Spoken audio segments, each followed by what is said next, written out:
ICC, may opisyal na warrant na laban kay Senador Bato de la Rosa. Pilipinas, host ng ASEAN Summit. Meralco, ipinatigil ang putol kuryente. Sunog sa Kawit, umabot sa ikalawang alarma. Jeepney driver sa Bacoor, patay pagkatapos barilin. Makulay na pagdiriwang ng pista at tradisyonal na karakol. Dinayo sa Imus. Magandang araw, Pilipinas! Magandang araw, Imus! Para sa balitang tampok at tumitibok, para sa bayan, ito ang Campus Pulso!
ICC warrant, di umano'y tinaguan, tinakbuhan, tinakasan ni Bato. Subalit aning ni Cayetano, wala raw escapes na nangyari. Pakinggan natin ang detalye mula kay Ana May Genubin. Opisyal nang isinapubliko ng International Criminal Court ang warrant of arrest laban kay Senator Ronald Bato de la Rosa. Ang warrant ay unang inilabas ng lihim noong November 6, 2025 at inansil lamang noong May 11, 2026. Nakasaad sa dokumento na si Bato ay indirect co-perpetrator sa pagkamatay ng hindi bababa sa 32 katao. Matapos mailabas ang warrant, pansamantalang nagtago si De La Rosa at nag-absent sa Senado sa loob ng 6 na buwan. Noong May 12, 2026, nagpakita siya sa plenaryo ng Senado kung saan bumoto siya para patalsikin si dating Senate President Tito Soto at ilagay si Senator Alan Peter Cayetano. Sa mismong araw na iyon, di umano'y sinubukan siyang arestuhin ng mga ahente ng National Bureau of Investigation. Kaya nagkaroon ng lockdown at nilagay siya sa protective custody ng Senado. Samantala, ayon sa GMA News, madaling araw ng May 14, 2026, nakalabas na si Bato sa Senate Complex kasama si Senator Robin Padilla. Sinabi ni bagong Senate President Alan Peter Cayetano na wala namang escape na nangyari dahil wala raw valid warrants sa Pilipinas. Ngunit kinumpirma ng ICC na ito ay valid at existing. Nakalista na si Bato na at large. Sinabi ng ICC Office of the Prosecutor na mahalaga ang hakbang na ito para sa pananagutan ng pagpatay sa ilalim ng war on drugs. Nag-uulat para sa puso ng bansa, ako si Ana May Raga Genubin. Para naman sa karagdagang balitang pambansa, bibida ang Pilipinas bilang chair ng ASEAN Summit 2026. Para naman sa karagdagang balitang pambansa, bibida ang Pilipinas bilang chair ng ASEAN Summit 2026. Nasa Cebu na sina Pangulong Ferdinand Bongbong Marcos Jr. at iba pang pinuno ng ASEAN noong ika-6 ng Mayo para sa ika-48 ASEAN Summit 2026 na formal na nagsimula pagkalipas ng 2 araw.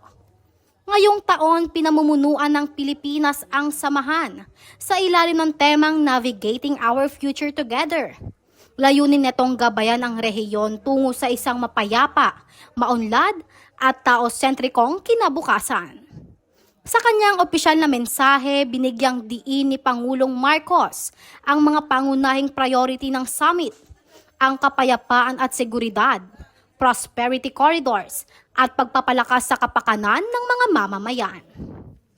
As we gather then for an important milestone, so do we stand together today to demonstrate ASEAN's capacity to respond with unity, with wisdom, with resolve, at a time when our region is once again faced with profound uncertainty. For we meet at a time of considerable challenge. Across our region and beyond, nations continue to navigate an increasingly complex global environment. Nakatuon ang mga diskusyon sa mahalagang issue gaya ng food at energy security, pagprotekta sa mga ASEAN nationals sa ibang bansa, at pagpapatibay ng regional cooperation sa gitna ng mga global challenges, gaya ng tensyon sa Middle East. Para naman sa balitang Caviteño, halo-halo ang reaksyon ng mga residente ng Imus Cavite matapos ipag-utos ng Energy Regulatory Commission o ERC ang pansamantalang pagtigil sa disconnection ng kuryente hanggang Hulyo. Kung marami namang natuwa sa balita, may ilan namang nangamba sa posibleng pagkakabaon-baon nila sa utang. Nag-uulat mula sa Imus, narito si Eugene Alcantara. Dito sa Imus, malaking ginhawa para sa mga residente ang pansamantalang pagtigil sa pagputol ng kuryente habang patuloy na tumataas ang mga bilihin. Ayon sa kanila, mas mabibigyang atensyon na nila ang gastos para sa pagkain, pamasahe at matrikula nang hindi inaalala ang pagkawala ng kuryente sa kanilang mga tahanan. Pero may ilan ding nangangamba na baka lalong maging mahirap bayaran ang mga naipong bill sa mga susunod na buwan. Nakakatulong siya kasi yung para makakapag-ipon pa kami ng pambayad, di ba? Kasi pinahaba yung yung extension, di ba? Makakapag-ipon pa kami.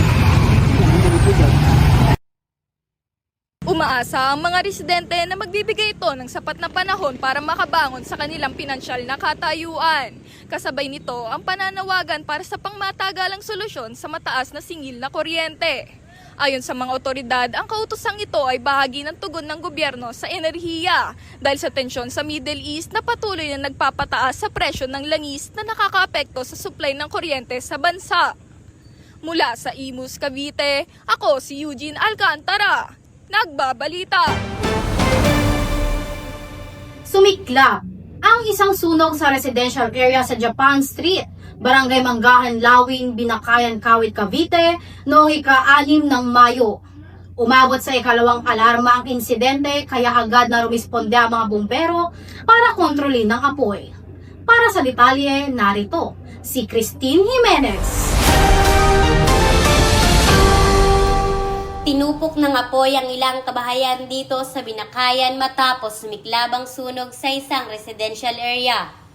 Dahil sa bilis ng pagkalat ng apoy, agad itong itinaas sa ikalawang alarma.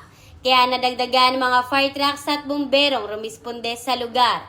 Nagtulong-tulong ang Bureau of Fire Protection at mga volunteer firefighters para agad na mapulang sunog at hindi na madamay pa ang iba pang katabi nitong bahay. Patuloy pang iniimbestigahan ng mga otoridad kung ano ang pinagmula ng apoy at kung magkano ang halaga ng pinsalang naidulot nito. Wala pang opisyal na ulat kung may nasaktan o nasawi sa nasabing insidente. Ako si Christine Jimenez, nag-uulat. Isang tahimik na linggo ng hapon ang nauwi sa trahedya sa lungsod ng Bacoor noong ika-20 ng Abril. Isang jeepney driver na kinilala sa tawag na Ramil ang binawian ng buhay matapos barilin sa barangay Molino Tres. Narito ang buong ulat mula kay Ana Raga Gilugi. Pagkang alas 5 ng hapon itong nakaraang linggo, isang nakakakilabog na tagpo ang nasaksihan ng mga residente ng Molino Tres, Bacoor, Cavite. Nang lapitan ng isang hindi kilalang lalaking nakamotorsiklo ang isang nakaparadang jeep at pagbabarilin ang driver nito. Nagtamo ng maraming sugat sa katawan si Ramil at agad isinugo sa pinakamalapit na ospital. Ngunit idineklara itong dead on arrival. Ayon sa mga saksi, nakatakbo pa ang jeep at huminto mismo dito sa kinatatayuan ko. Mabilis na tumakas ang sospek patungo sa direksyon ng Bacoor City proper.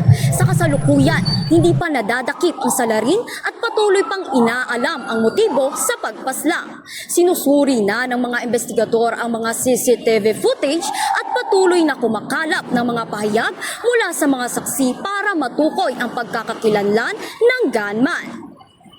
Ako si Aname Raga Genugin, nagbabalita.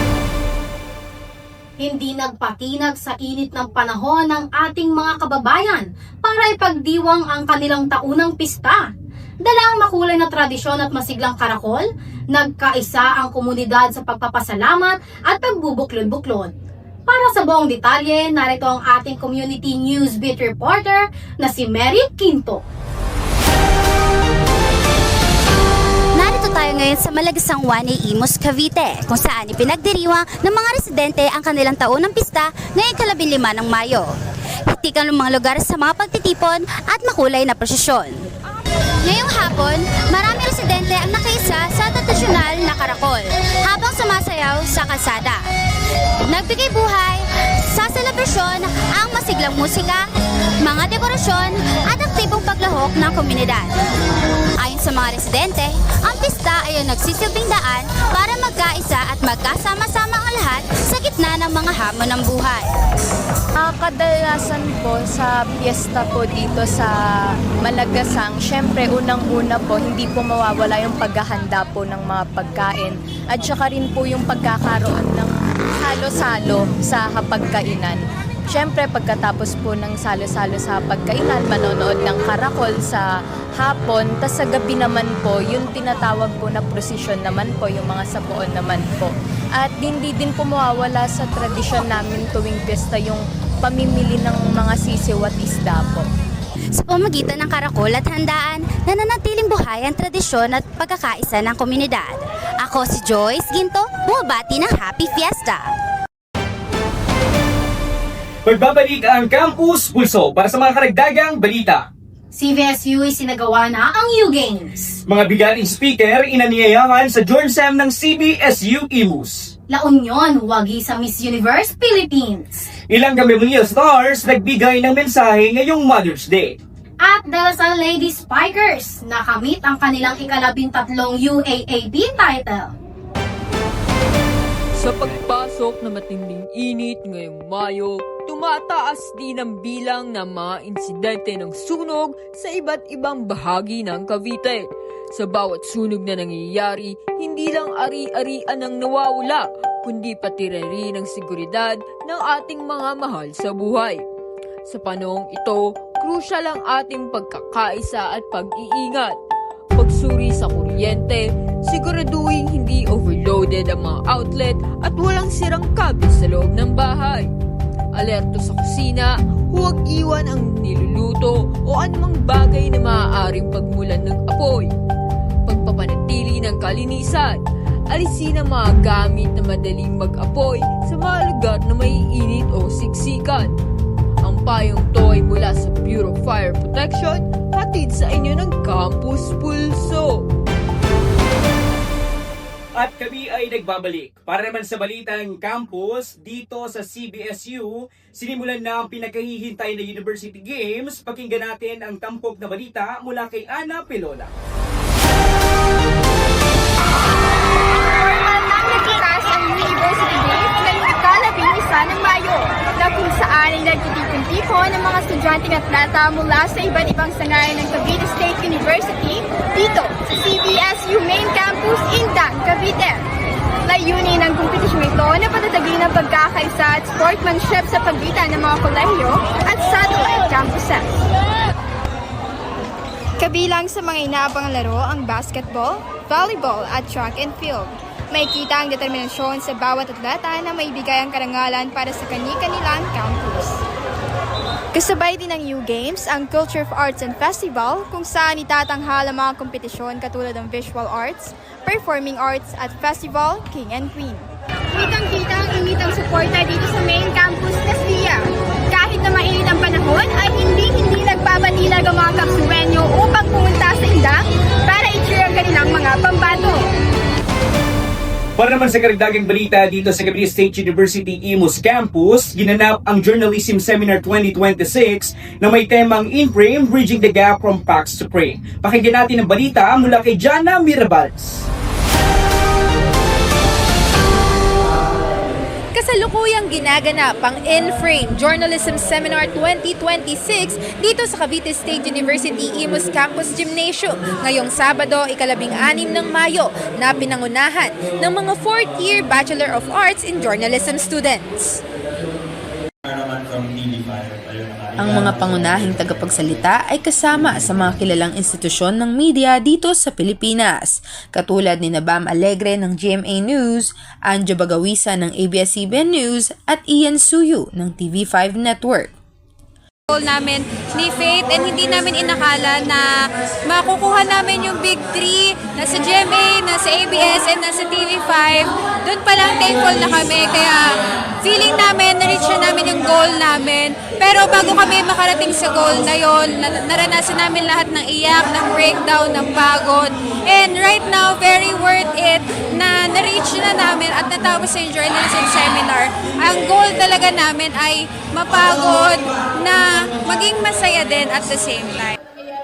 Samantala, ang temang In-Frame, Bridging the Gap from Facts to Frames ay hango sa media framing theory, kung saan ito ay isang communication theory na ang konsepto ay ang pagpili, pagbibigay diin at paglalahad ng media ng isang balita sa partikular na anggulo o konteksto upang hubugin ang pananaw, interpretasyon at opinyon ng publiko sa isang issue.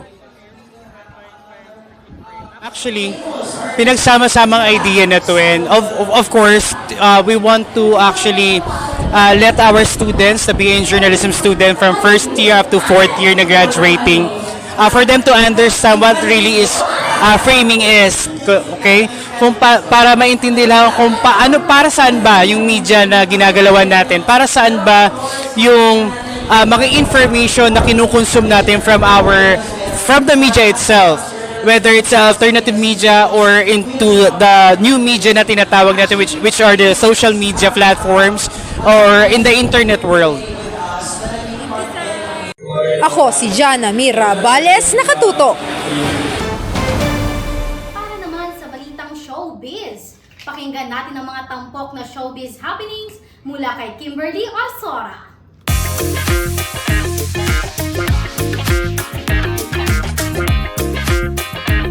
Chika muna! Mula sa 49 na mga kalahok sa Mall of Asia Arena, kinunahang Miss Universe Philippines 2026 si Bea Windorski ng La Union. Narito ang mga chika! Sa buong kompetisyon, pinahangan ni Bea ang mga horado at ang madla sa swimsuit at evening gown rounds. At sa kanyang winning statement, idinitalya niya ang kahalagahan ng pagre-representa sa Pilipinas. Ayon kay Bea, kahit lumaki siya sa United States, Pilipina ang kanyang pagkakakilanlan. Ipinasa ni Atisa Manalo ang corona kay Bea na siyang magiging representante ng bansa sa Miss Universe 2026 na gaganapin sa Puerto Rico ngayong Nobyembre. Ako si Kim Orsora, ang inyong kachika. Back to you, Xavier Nastia. Ano naman kaya ang tampok at tumitibok na ganap sa mundo ng sports? Pakinggan natin ang mga sports balita mula kay Ann Nicole Kipet. Balitrono na ang De La Salle Lady Spikers. Sa harap ng mahigit 22,000 fans sa MOA Arena, pinatunayan ng Lady Spikers na sa kanila pa rin ang korona ng volleyball. Sa pamamagitan ng isang dominanteng straight set victory, hindi lang nila nabawi muli ang titulo kundi naitala rin nila ang isang walang batsyang 16-0 record ngayong season 88. Narito ang buong ulat.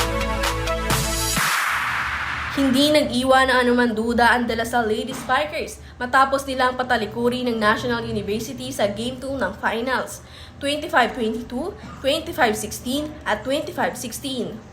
Dahil sa kanila ang kalabing-anim na sunod na panalo na kompleto ng koponan ng bihirang season sweep, isang patunay ng kanilang dominansya mula simula hanggang dulo ng torneo. Namayagpag naman bilang Finals MVP si Shibana Laput na nagrehistro ng 20 puntos mula sa 14 na attacks at 6 na naglalakihang blocks. Ayon kay Laput, ang determinasyon ng bawat isa ang nagdala sa kanila sa tuktok. Samantala, pinuno ng mga sigaw ng pangihikayat ang MOA Arena na manatili pa sa lasal ng isa pang taon ng mga seniors na sina Angel Canino, Amy Provido, Shibana Laput at Laika De Leon.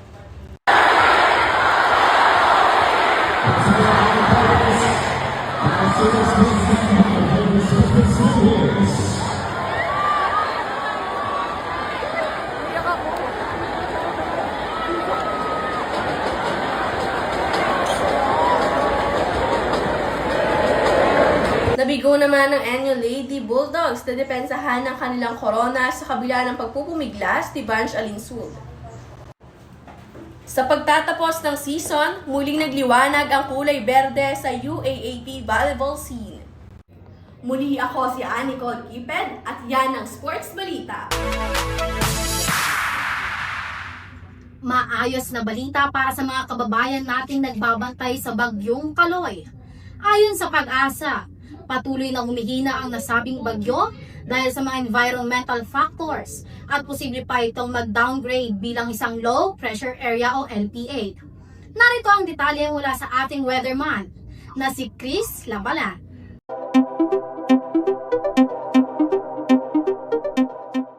Magandang araw mga kapulso. Silipin naman natin ngayon ang lagay ng panahon na kung saan nakatutok tayo ngayon sa paghina ng bagyong Kaloy. Kung makikita natin sa satellite, hirap siyang lumakas dahil sa high pressure area na humaharang sa kanya. Isipin nyo na lang na para itong trumpong nawala sa balanse, kaya imbes na mag-intensify, ayan at tumatagilid na. Pero paalala sa mga kababayan natin sa Silangang Visayas at Dinagat Island, kahit mahina ang sentro, yung buntot o trough nito ay magdadala pa rin ng mga pag-ulan hanggang bukas, kaya huwag kalimutan ang payo.